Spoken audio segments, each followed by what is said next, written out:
Olá, começa agora mais um programa Destaques e o prefeito José Sarto assinou no começo desta semana a ordem de serviço para o início das obras do novo Proinfra no bairro Barroso. Ao todo, 12 ruas receberão serviços de drenagem, pavimentação com piso intertravado e novas calçadas. As intervenções devem ter duração de 6 meses. A nova etapa está orçada em R$ 1.700.000 e faz parte do Programa de Urbanização e Mobilidade de Fortaleza, o novo Proinfra. Aqui no Barroso é também uma área que tem uma extrema necessidade, uma demanda enorme. Já tem uma parte do Proinfra realizado aqui, são 152 ruas que estão, 40% dela feita, e hoje a gente veio dar a ordem de serviço de 12 ruas. Aqui você pode ver que são ruas pequenas, estreitas, e que a comunidade espera há muito tempo. Então, a gente está dando a ordem de serviço hoje, é R$ 1,7 milhão, que a gente começa hoje e termina dentro de 6 meses. E nós vamos ampliar no Proinfra 2, são 750 milhões do Proinfra 2 que vão atender aí a quase 800 ruas, e é um programa que tem se mostrado dentro do programa Vida Nova, literalmente é tirar o pé da lama do povo de Fortaleza. E para mim é um prazer vir aqui como prefeito, já começando a semana, com a agenda para entregar à população aquilo que parece muito comum para quem mora em bairros que são melhor atendidos. Com o novo Proinfra, a Prefeitura de Fortaleza está expandindo para diversos bairros da capital as obras de requalificação viária com piso intertravado. A solução já levou mais mobilidade e infraestrutura para 755 ruas na capital. Até o final desse ano, nós devemos concluir todas as obras aqui no Barroso. São mais de 150 ruas que vão ser concluídas, mais de 100 já foram feitas, e hoje o prefeito está dando ordem de serviço aqui numa área específica, onde temos 12 ruas, numa comunidade extremamente carente. São ruas como essa que a gente está vendo aqui, vielas, muito pequenas, mas onde vive muita gente, uma área muito adensada. Ou seja, uma das prioridades do Proinfra é exatamente estar trabalhando nessas ruas. O prefeito Sarto tem a sensibilidade de estar trabalhando nessas áreas, onde muitas vezes a mídia não chega, né, onde as coisas não são comunicadas, mas é onde as pessoas vivem, é onde as pessoas moram e é onde mais precisa que essas obras aconteçam. E assim está sendo feito. Daqui a 6 meses a gente volta aqui para entregar toda essa pavimentação mudada, e vocês vão ver também que vai haver uma transformação não só na rua, mas nas casas, né? As pessoas, elas reformam suas casas depois que essas melhorias acontecem, porque melhora a iluminação, melhora a acessibilidade, valoriza os imóveis e as pessoas acabam investindo mais nas suas próprias casas, ou seja, isso impulsiona bastante a economia do bairro. Essa é uma das coisas boas do Proinfra, que além de melhorar a infraestrutura, gera emprego e renda durante a obra para as pessoas que trabalham e fomenta, né, melhora, estimula a economia do bairro.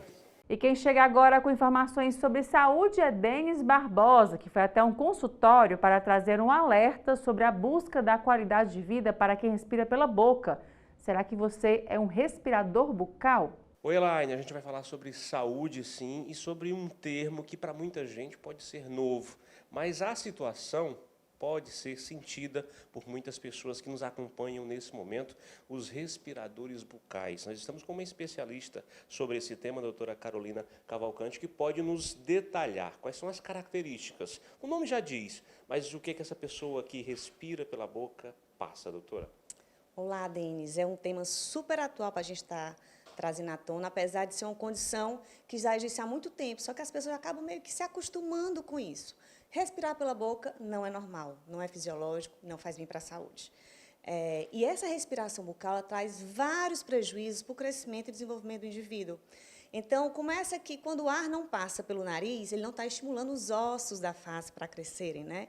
Então, a gente percebe que o respirador bucal não tem muita maxila, vai ter pouco espaço para as trocas dentárias. É um paciente também que não dorme bem, é um paciente que acorda cansado, com olheiras, é um paciente que vai ter problema de postura. E por não dormir bem também, como é que ele está no outro dia? Cansado, exausto, parece que um caminhão passou por cima. Um adulto percebe muito isso de forma muito mais fácil. Mas você imagina uma criança que não dorme bem e que no outro dia tem que ir para a escola e dar de conta de todas as suas tarefas, de todos os seus afazeres. Então, é uma criança que vai ter problemas cognitivos, problemas de socialização e problemas também na prática de esporte. Quem passou pela infância com esse problema não foi diagnosticado, está na fase adulta, é preciso que busque o acompanhamento de um especialista para identificar isso. Sim, quanto mais cedo a gente identifica o respirador bucal, mais cedo a gente consegue tratar e resgatar a qualidade de vida para esse paciente. Quando eu falo de crianças, é porque ela tem toda uma vida para se desenvolver e para não ter esses prejuízos. Mas o adulto também, que é respirador bucal, que não foi diagnosticado ainda, é muito importante que ele tenha por perto profissionais com esse olhar ampliado, né, para que não ache que a respiração bucal é normal ou então só apague o incêndio.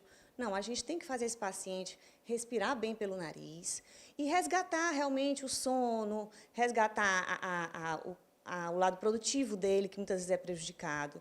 Não é isso? Porque se a respiração bucal não é tratada, ela pode evoluir para quadros mais sérios, como a apneia obstrutiva do sono, inclusive doenças degenerativas também, que a gente está vendo muita literatura trazer isso para a gente. Olha, são características dos respiradores bucais que muita gente pode estar se identificando a partir desse momento. Por isso, a curiosidade certamente está surgindo mais para você que nos acompanha aqui no programa. Doutora, quais são os tipos de tratamento para quem é diagnosticado como respirador bucal? Eu posso falar um pouquinho antes dos sinais e dos sintomas, para que todo mundo possa reconhecer um respirador bucal, que é fácil. O respirador bucal ele tem geralmente olheiras, respirador bucal geralmente ele tem a carinha de cansado, respirador bucal geralmente não consegue ter selamento labial. O que é isso? Ficar com os lábios fechados. Ele está sempre com aquela boquinha pendurada, lábios ressecados, postura mais curvada. Então, quando você identifica alguns sinais e sintomas, você deve procurar tratamento. Tratamento, como é que deve ser feito? É um tratamento interdisciplinar. Né? Quando eu falo interdisciplinar, quer dizer que são vários profissionais trabalhando de forma conjunta. O ideal é isso. Então, o otorrino tem que vir, né, nessa equipe para diagnosticar a causa dessa respiração bucal. Se é alguma coisa anatômica, se é algum comprometimento tipo desvio de septo ou alguma inflamação que esteja prejudicando essa respiração. O fonoaudiólogo é super importante, porque o fonoaudiólogo vai trabalhar para reequilibrar essa musculatura perioral, que é lábios, bochechas e línguas, que está desequilibrado.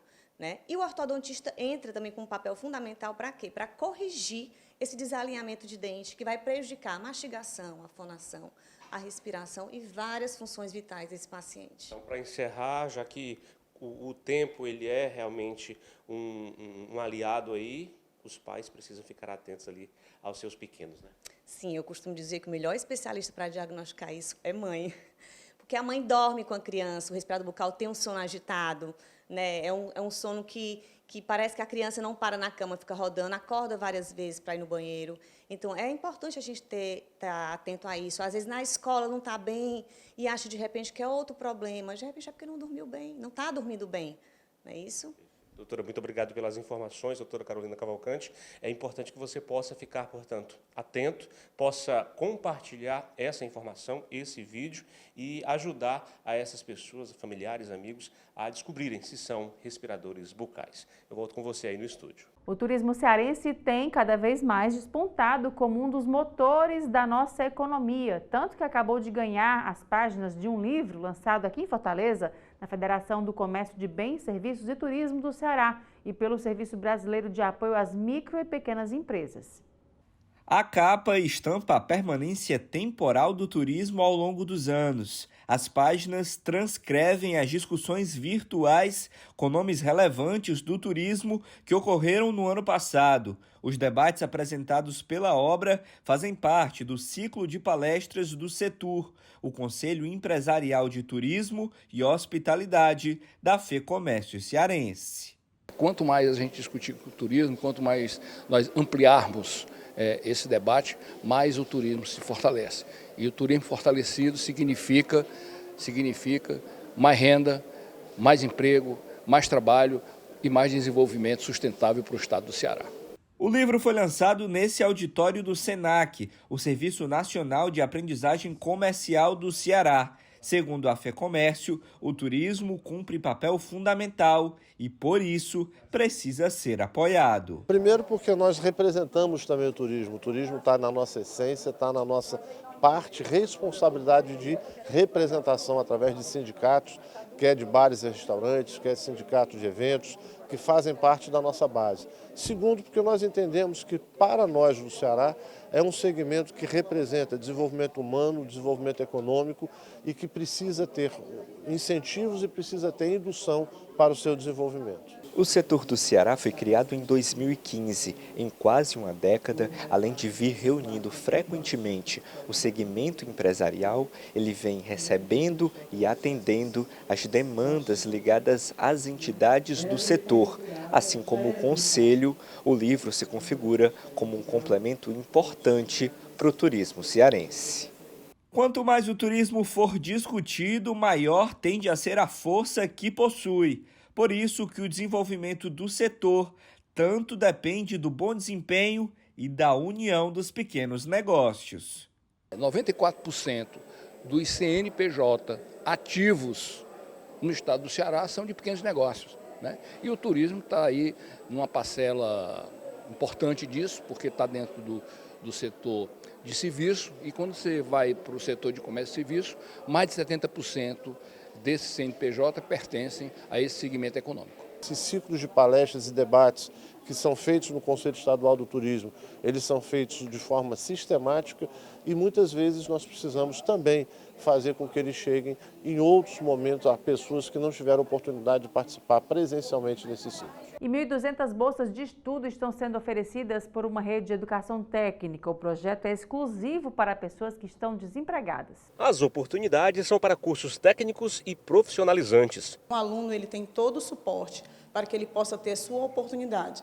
Ele não precisa ir atrás dessa oportunidade, é a escola que vai atrás da oportunidade para ele. Cuidador de idosos, bombeiro civil, rotinas administrativas, radiologia, enfermagem, oratória e Excel avançado estão na lista de cursos com bolsas ofertadas nessa terceira edição do projeto realizado pela Rede Particular Nacional de Ensino Técnico.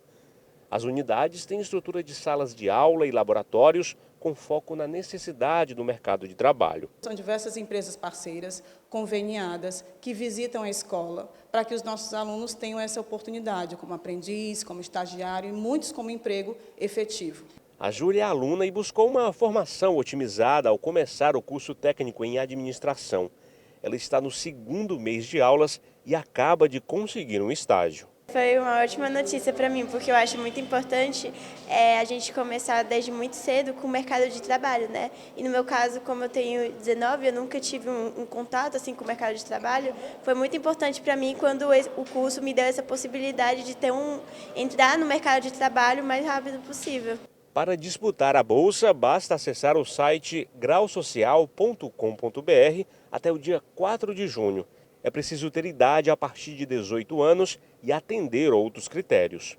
É necessário que o aluno esteja cursando e concluído em escola pública e esteja procurando por emprego, ou seja, esteja desempregado.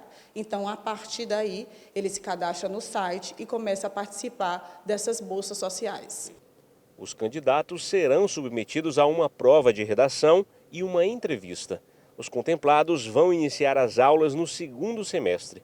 A rede de formação também prepara uma grande feira de oportunidades para quem busca estágio ou mesmo uma vaga de emprego.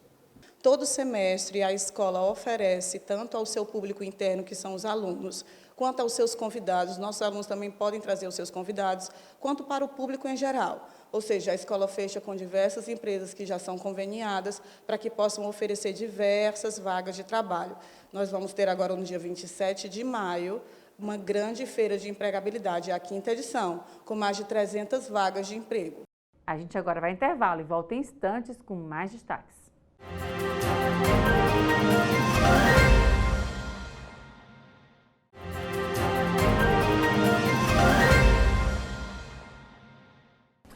E a Dasarte Engenharia está comemorando 9 anos de existência e despontando com destaque no mercado de alto padrão aqui em Fortaleza e em todo o Ceará. Sobre esses novos empreendimentos e muito mais, eu converso com o Fernando Arraes, diretor de incorporações da Dasarte, que está aqui comigo no estúdio. Fernando, obrigado pela sua presença. Eu que agradeço, é um prazer estar com você aqui. Fernando, falando sobre esses 9 anos, né? Uma história aí para contar de empreendedorismo, de inovação no mercado imobiliário. Como é que tem sido esse momento para vocês?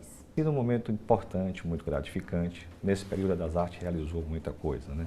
Assim, são 9 anos onde a gente entregou 2 shopping centers, a gente entregou empreendimentos residenciais e estamos desenvolvendo hoje o maior empreendimento de Fortaleza, o empreendimento mais alto, né, na Avenida Beira-Mar, o condomínio Wave, vai ser um condomínio que, ao final, quando estiver pronto, vai ter 172 metros de altura, então vai ser o prédio mais alto de Fortaleza.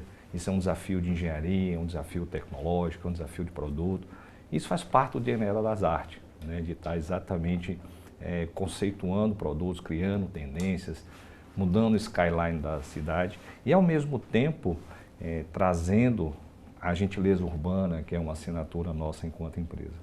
E aí, nesse caso, Fernando, assim, você falou desse empreendimento, né? Além dele, quais são os outros empreendimentos que vocês estão pensando, já estão colocando em prática? Quais são as obras que a gente pode encontrar aí pela cidade que tem a assinatura da Das Artes? Legal. A Das Artes, ela tem famílias de produto, né? Então, assim, a gente tem uma linha de segunda residência, uma linha de praia. Recentemente, nós entregamos o condomínio Azure, em Flecheiras, condomínio diferenciado, condomínio são 68 casas duplex, numa praia belíssima, um condomínio super bem decorado, assinado por grandes arquitetos. E nessa linha de praia, a gente também está desenvolvendo, preparando lançamentos para esse segundo semestre, provavelmente, vai depender ainda de algumas documentações que a gente está obtendo ainda, mas sim, a gente está trabalhando para o Cumbuco, essa linha de praia, né? Então brevemente a gente vai ver um outro produto da linha de praia da Das Artes. Nós temos uma linha de compactos premium, que é a linha Next. A linha Next, a gente tem o primeiro Next sendo entregue agora no final do próximo ano, que é o Next Coronel Linhares, e a gente já tem o segundo produto da linha Next, que é o DM 210 Next, fica na Desembargador Moreira 210, produto também super diferenciado, que a obra inicia esse ano ainda, inicia em novembro, e aí também a gente já tem pensado e desenvolvido outras coisas. A gente tem sempre um cuidado muito importante com localização, né, desses empreendimentos. Então, o nosso Land Bank hoje é um Land Bank todo formado em áreas nobres da cidade, nas melhores esquinas da cidade, e isso faz uma diferença no que a gente pensa. E no altíssimo padrão, a gente tem o Wave em construção. É um prédio, um desafio muito grande, são 4 subsolos na beira-mar, então você imagina aí, a gente está lá construindo, a gente está finalizando essa parte de fundações do empreendimento, né? Já fez essa contenção desses 4 subsolos e daqui a pouco o prédio vai aparecer na beira-mar, já mudando e criando aí, fazendo parte compondo o skyline da cidade, né? Então, assim, e temos aí também outros desafios. A gente está preparando um grande lançamento para o segundo semestre.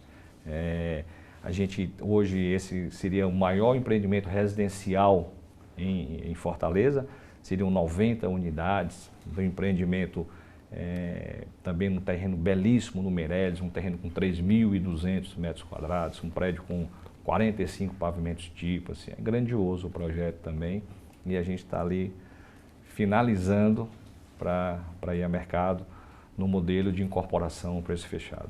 Fernanda, quais são as demandas principais que vocês veem de quem compra imóvel, né, do investidor também? A gente vê a questão da praticidade, né, da localização, tem também a demanda, a gente viu muito da pandemia, né, modificou como um todo, e a gente vê também o mercado imobiliário com relação ao delivery, né, os mercados que ficam nos prédios também, movimentou, mexeu também, né, o local de morada, o local de investimento, o local, ele não é somente para você morar, é muito mais do que isso, né, uma academia, um espaço de lazer, espaço de convivência, né, tem coworking também, agora a gente vê isso, né, toda essa modificação do mercado, vocês identificam esses movimentos junto com os clientes, junto com investidores, de sempre estar inovando nesse sentido? Perfeito. A gente está sempre muito atento às tendências, né? Assim, fazendo sempre uma leitura do quais os principais movimentos das principais cidades no mundo, o que tem acontecido, e tem trazido para cá, né? Para Fortaleza. Fortaleza é uma cidade grande, uma cidade cosmopolita, que encaixa muito bem com os conceitos atuais e mundiais. E é exatamente assim, né? Quando a gente fala, a nossa linha de compacto premium, que é a linha Next, são empreendimentos dotados de muito co-living, né? Você tem lá o coworking, a gente transforma todas essas áreas em áreas de lazer, né? Então, assim, hoje a gente tem uma ferramenta que você consegue descobrir quanto tempo o cliente fica em cada ambiente. Então, aqueles ambientes que não são tão valorizados, você traz para a área comum do empreendimento. Então, são apartamentos compactos, mas que resolvem muito bem a vida moderna, a vida atual de quem ou trabalha em casa por um período, o home office é uma realidade, ou pessoas que precisam de mais praticidade, mas, sobretudo, a localização é fundamental para esse tipo de empreendimento. Porque esse empreendimento, as pessoas fazem muita coisa a pé, né? Ele precisa estar ali próximo de serviços, próximo de restaurantes, ele precisa ter essa integração com a cidade. E aí, nesse empreendimento, a gente também tem sempre um conceito de ter uma loja, que você integra dando um suporte ao empreendimento, mas que integra também com a rua, se traz assim uma escala humana para esses projetos, e aí a gente está sempre muito atento a isso, com fachadas ativas, etc. Quando a gente olha o empreendimento de segunda moradia, a gente também começa a entender essa percepção do que é a necessidade de uma pessoa que busca a segunda moradia, né? Assim, nós temos no Ceará, além de praias belíssimas, nós temos hoje a questão do kitesurf que impulsiona demais o nosso turismo e tem revolucionado toda essa forma de se ver segunda moradia, né? Essa praticidade da prática do esporte. Tanto é que a nossa linha de segunda residência em litoral, a gente chama muito que é a casa do mar, não é a casa de praia, né? A casa de praia existem muitas, as pessoas ficam muito olhando para dentro da casa. E a gente enxerga que o nosso litoral, as pessoas interagem muito com o mar, né? Você está no mar, é a casa do mar, né? Então, assim, a gente traz isso para o conceito do produto, tentando trazer essa integração entre o nosso litoral belíssimo e esse conceito de você estar usando tudo isso. E no altíssimo padrão, então, a gente brinca sempre o seguinte, né, que o desafio maior de um desenvolvedor do mercado imobiliário é entender que ele pensa o produto com uma tecnologia e quando ele vai entregar, a tecnologia já evoluiu.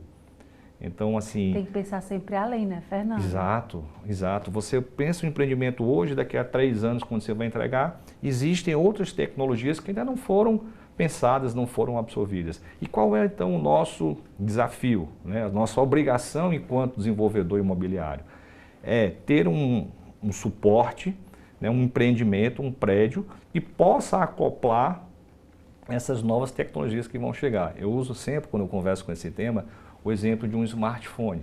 Né? Assim, você tem um smartphone, depois que se tirou aquela questão do teclado, ou ficou basicamente a tela, não mudou muita coisa, mudou o processador, ficou mais rápido e tal, mas o que fez a nossa diferença foram os aplicativos. Aí veio para dentro do teu telefone de banco, veio o WhatsApp, veio tudo. Né? Então veio cinema para dentro do teu aplicativo. É assim que a gente tem que pensar o mercado imobiliário. É pensar que os nossos empreendimentos, eles vão ter tecnologias que ainda hoje não estão exatamente popularizadas, mas pensando sempre muito em automação, pensando em serviço, em mudança de layout. Hoje você tem uma necessidade de um layout, amanhã você pode ter outra. As casas inteligentes também, né? Hoje você automatiza tudo, desde ligar energia até fazer um café, enfim, tudo automatizado, né? Então a gente conceitua nosso produto assim, colocando pé direitos altos, para que você possa ter essa flexibilização de layout, possa receber essa tecnologia, você ter liberdade de mudar o teu layout no teu apartamento. Exemplo, esse imóvel que a gente tem em construção na Beira-Mar, o Wave, ele tem um pé direito alto, ele tem poucos pilares na laje, então isso permite uma flexibilidade, permite que cada um faça do seu jeito e ao seu tempo, né? Porque assim, às vezes você tem uma família maior em casa, depois os filhos crescem, saem, você quer mudar o layout, então é muito comum que as suas necessidades elas também se atualizem. E você não precisa mais ficar trocando de imóvel, ficar trocando de apartamento. Você vai fazer essa adequação no imóvel que você tem, né? Então, esse é o desafio. Fernando, e com relação ao Wave, né? Conta mais detalhes dele pra gente, a localização, entrega, obras, o que tem de novidade aí? Então, o Wave foi um empreendimento que a gente lançou em condomínio fechado, né? Obra a preço de custo, e foi um sucesso, assim, porque ele vendeu em uma semana, né? Assim, em uma semana o grupo foi formado e hoje a gente está em construção com o Wave. Eles são 37 pavimentos tipo, com pé direito muito alto, que permite toda essa flexibilidade. São apartamentos de 425 metros quadrados, um por andar. E aí é o grande diferencial. Não é que ele está na beira-mar, ele está na beira-mar, no melhor lugar na beira-mar, né? A beira-mar, onde a parte atrás dele é o Meireles, né? Ali próximo ao aterro e tal. Então, assim, não tem localização melhor do que essa. E aí ele se posiciona dessa forma, né? E com uma arquitetura belíssima, o projeto do Daniel Arruda, a gente trouxe aí também assinaturas para o projeto, a gente trouxe a Fernanda Marques para fazer interiores, que é uma arquiteta super premiada e conceituada nacionalmente, trouxe aí o Anazaki, que é o paisagista, para fazer também todo esse trabalho, que é outro paisagista premiado nacionalmente. E o prédio ele tem 4 fachadas principais, porque como ele é um prédio muito alto, de qualquer lugar da cidade que você olhar, você vai estar olhando para uma fachada principal dele. E a gente trouxe para a fachada o conceito do nome, né? Então, Wave, a onda, e a onda vai formando e conduzindo toda aquela questão da fachada. Então, assim, a gente acredita que, sobretudo, além de, obviamente, os moradores terem o privilégio de usar isso aqui, a gente está trazendo para a cidade um produto, um ícone que vai engrandecer muito a arquitetura da cidade. E nesse empreendimento, que olha que é um terreno caríssimo, que é a beira-mar, a gente recua o prédio, aumenta a calçada, maior do que a própria beira-mar já tem uma calçada larga, a gente dá mais espaço, né, para que o transeunte da beira-mar possa interagir melhor com aquela região. Então, que é o que a gente chama de gentileza urbana, né? Você está, obviamente, dividindo um pouco daquele espaço com todo mundo que está usando também a beira-mar, né? Fernando, você falou no começo da conversa com relação ao terraço, né? Já tem um ano, é isso, de terraço? O terraço foi entregue em 2023. 2023. E parece que tem tanto tempo, né? Porque a gente já meio que faz parte dele, né? Já passa pelo Eusébio, praticamente você tem que parar lá no terraço. Muitas lojas chegaram, né? Um local de empreendimento mesmo, de lazer, né? A programação muito vasta para a família toda. Como é que tem sido essa receptividade, sobretudo o pessoal do Eusébio também, né? Os moradores do Eusébio que viram esse empreendimento crescer e tomar forma e fazer parte agora da comunidade como um todo? O Eusébio tem passado por uma transformação muito grande, né? Assim, ele tem recebido muitos investimentos. Assim, é espantoso a gente ver com que velocidade o Eusébio cresce. E a gente enxergou a necessidade que o Eusébio tinha de ter um equipamento compatível com essa necessidade do que a cidade vem se transformando, né? Os condomínios de luxo, etc. Tal. E aí vem o conceito do terraço. O terraço, ele ainda é pensado, inclusive, com a possibilidade grande de ampliação. Então, vai ter um outro momento do terraço, ele está super bem resolvido, um shopping consolidado, com a frequência de alto nível, e todo dia ele cresce e fica melhor, né? Assim, chegando bons restaurantes, e isso é natural de um processo de maturação de um shopping center. E com a possibilidade ainda de ampliar, né? Então, assim, ele é o 3º maior shopping da região metropolitana, né? Então, assim, e é um investimento feito, né, além da empresa, da família do Vitor, que é o fundador das artes, né? Tem mais outros sócios também, mas assim, é um empreendimento que a gente sabe que ele contribui demais para o desenvolvimento do Eusébio. Fernando, e falar em mercado imobiliário, falar em empreendimentos, a gente precisa falar também da questão da sustentabilidade, né? Essa agenda ESG muito forte, né? E são desafios que precisam ser feitos. A gente vê o aproveitamento de materiais, né? A reutilização da água, a questão agora, a utilização da energia solar. Como é que tem sido incorporar tudo isso também no dia a dia de quem faz um imóvel aqui na capital, no estado do Ceará como um todo? Eu acho que essa é uma realidade além de uma necessidade, né? A gente tem conversado muito na empresa que no dia que a gente não precisar pensar nisso é que a gente acha que está funcionando. A gente não pensa em respirar e respira toda hora, né? Então, essas práticas sociais e as práticas ambientais, elas precisam estar no dia a dia de cada um. Nós, na DasArte, como grupo, não apenas como engenharia, ela tem também um braço de energias renováveis, energia solar, e a gente utiliza, então, toda a energia do nosso escritório, as energias das obras já são energias renováveis, né? A gente já usa uma matriz limpa de energias para tudo isso. Quando a gente está falando de fornecedores, a gente tem privilegiado fornecedores que têm práticas ESGs e que conseguem trazer tudo isso. Então a gente entende que a gente tem uma responsabilidade social, né? O nosso grupo é um dos mantenedores do Museu da Fotografia, que tem um trabalho social bacana também. Então, assim, isso faz parte do nosso DNA, né? A gente tem buscado, além de estar atento a todo esse movimento, a gente tem praticado essa questão dessa responsabilidade. Nós não temos certificação, porque a gente entende que certificação ela vem num momento posterior e ela vem muito numa consolidação muito mais de marca, né? Mas a gente entende que a prática ESG ela faz parte do nosso dia a dia e a gente tem praticado muito lá na DasArte. Joia, Fernando, para te encerrar aqui, queria que você falasse para a gente das próximas novidades. Dá para contar já mais alguma coisa para a gente? Então, bacana. A gente tem hoje um land bank muito bem posicionado, né? Em Fortaleza a gente tem boas áreas no Meireles, que é a região super nobre.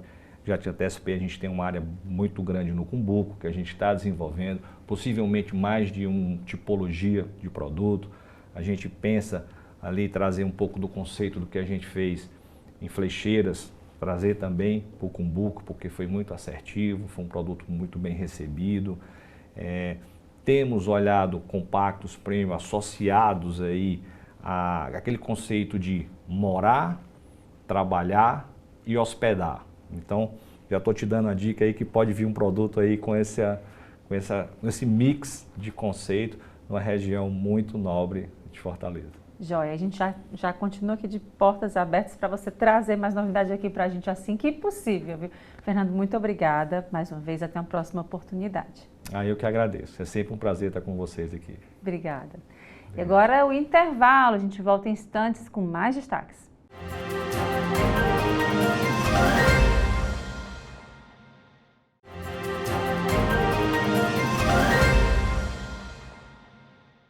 E o Supremo Tribunal Federal, em julgamento recente, decidiu pela incidência de programa de integração social, chamado PIS e COFINS, sobre os valores recebidos a título de aluguel por pessoas jurídicas.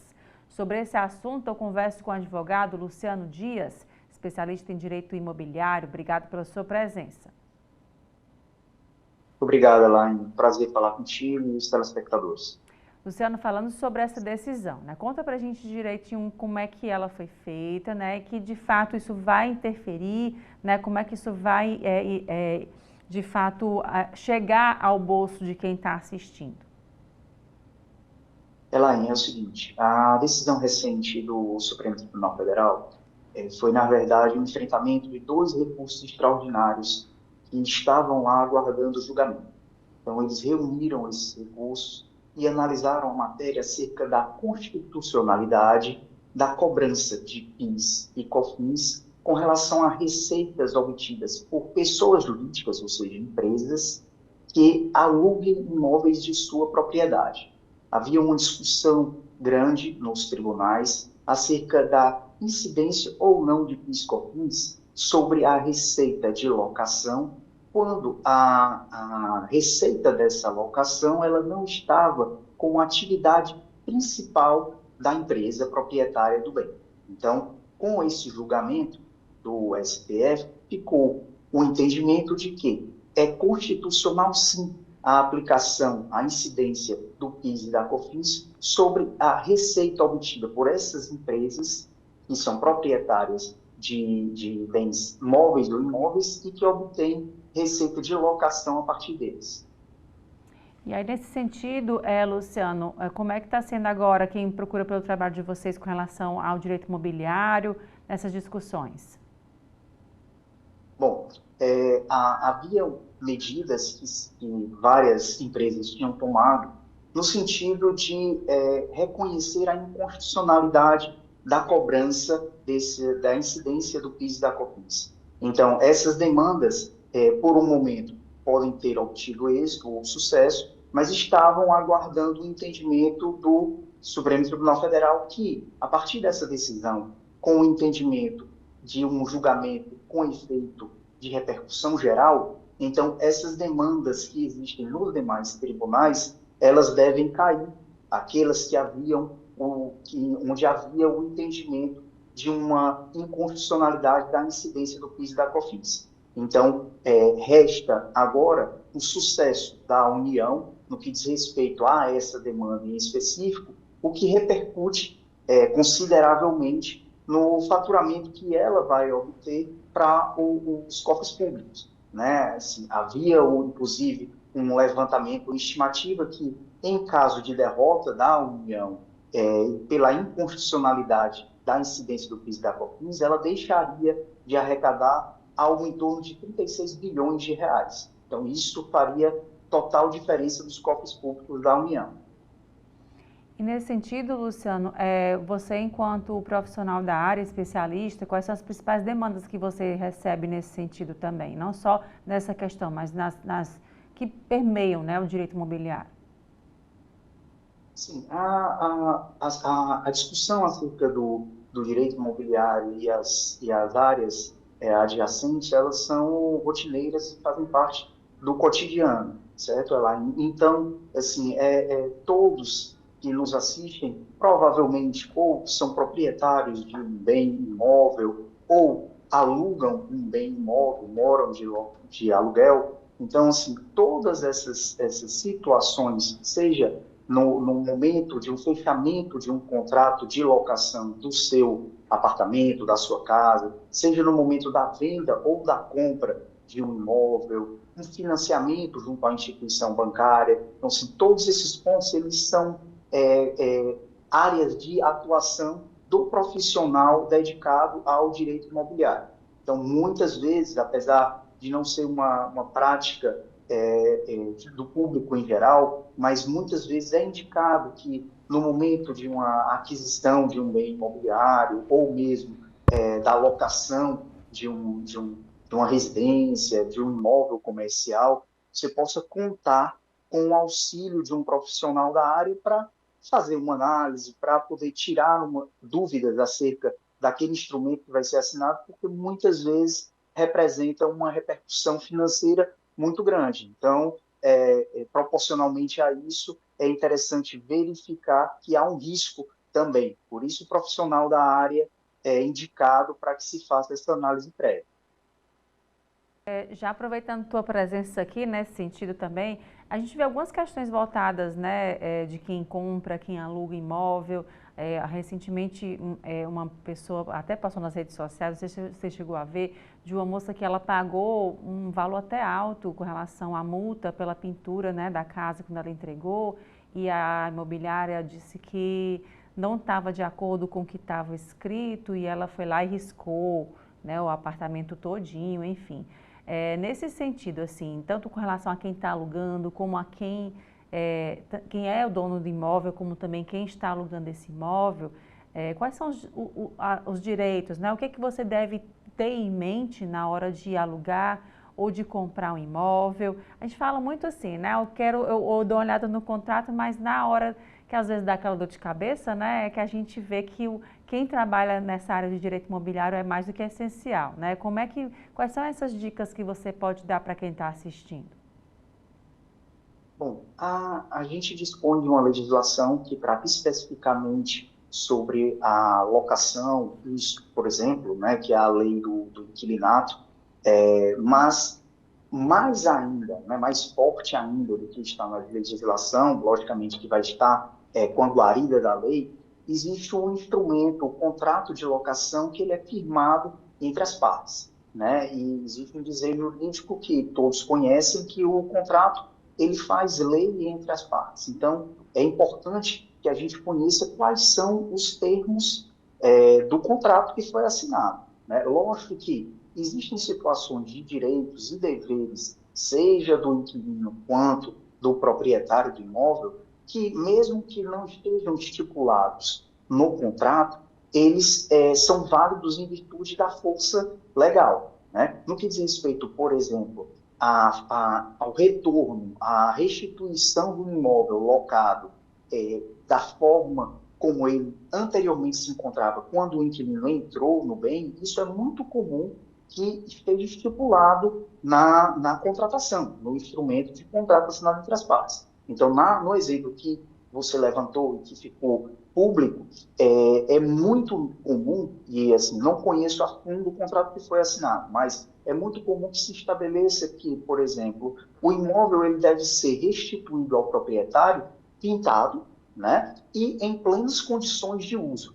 Isso para evitar que o inquilino ele passe um tempo naquele imóvel e quando vai voltar o imóvel à posse do proprietário, ele o entregue completamente deteriorado, sujo e com outros empecilhos que fazem, inclusive, impedem que o próprio proprietário ocupe aquele bem que estava anteriormente locado ou disponibilize para uma nova locação. Então, esse é um dos aspectos que deve levar em consideração, além de outros importantes, que dizem respeito, por exemplo, ao valor da locação, a forma como ela será reajustada com o tempo, qual o índice que vai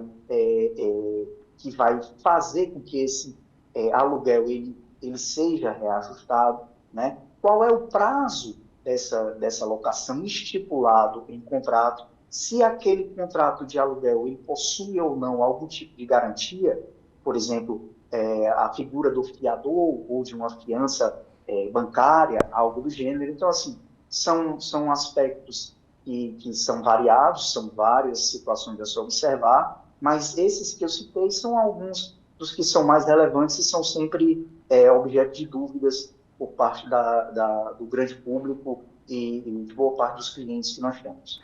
Muitas vezes também questão, às vezes você aluga o próprio imóvel direto com o proprietário, né? E tem alguns riscos nesse sentido, né? Seria bom também se resguardar, seria interessante assinar em cartório, levar tudo documentado direitinho, nas partes envolvidas, se essa pessoa ela é casada ou não, quem é que mora junto. Tudo isso são pormenores, né, Luciano? Que acho que é interessante as pessoas também se cercarem desses, tanto de um lado como do outro, né? Para ser saudável, né? Para ser um negócio que seja bom para ambos, né? Correto, Elaine.